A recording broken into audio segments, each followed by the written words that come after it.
The fight. Oh, my God, what a shot!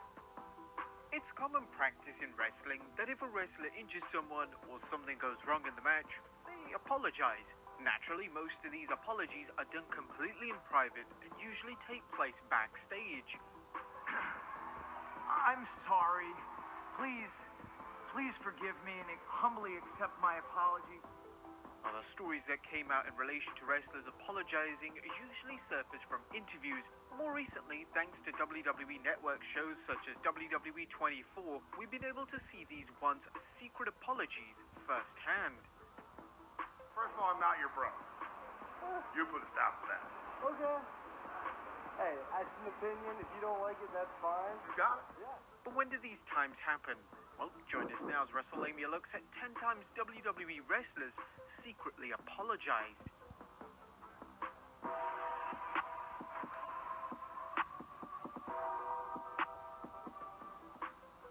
Be sure to subscribe and hit that notification bell for daily wrestling videos and follow us on Facebook for exclusive lists. I'm not sure, I can't speak for him, like how it affects him, whether there's real forgiveness. I think there is, so I think, although I'll never probably ever get over what happened. Number 1, D'Lo Brown apologizes to Droz. During his SmackDown taping in October 1999, Droz was wrestling D'Lo Brown. During the match, Brown was going to execute one of his famous moves, the running powerbomb. This was a move that Brown had seemingly done every single match, and a move that he even performed on Droz himself in the past. Played by his son, he had to be embarrassed. Oh, God! Sit out powerbomb by D'Lo Brown with authority. Unfortunately, when it came time to doing the move, Brown couldn't get the proper grip, which meant that Droz was dropped right on his head, and as a result, broke 2 bones in his neck.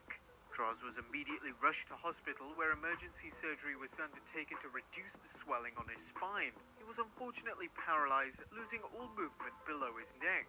D'Lo went to the hospital alongside Droz and was nothing but apologetic. Droz and I have talked about it on several occasions. We don't know what went wrong. Out of respect, we don't watch the tape. Droz made a point of stating publicly that he doesn't blame D'Lo for the incident and has no ill will whatsoever towards him. Number 2, Shane McMahon apologizes to Chris Jericho. Survivor Series 2016 featured one of the most acclaimed traditional Survivor Series matches of all time. The men's 5-on-5 Raw vs SmackDown match had seemingly everything in the near hour-long spectacle. But in the match itself, Shane McMahon would tag in during the start of the match.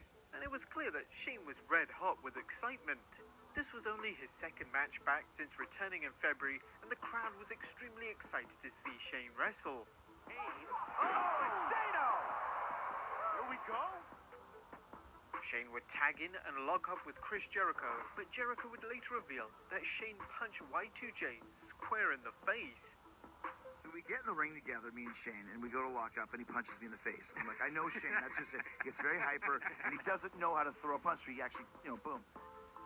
Jericho let it slide, but sadly Shane did it once again, meaning Jericho retorted with a stiff missile dropkick to the face before telling Shane to calm it down.